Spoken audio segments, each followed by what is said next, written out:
తన కార్యములను, దేవుడు ఉద్దేశించిన కార్యములను భూమి మీద జరిగించుటకై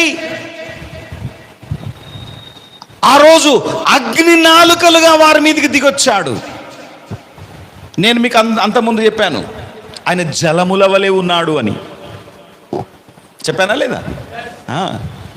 జలము, is like a water, is like a dough, is like a wind, is like a fire.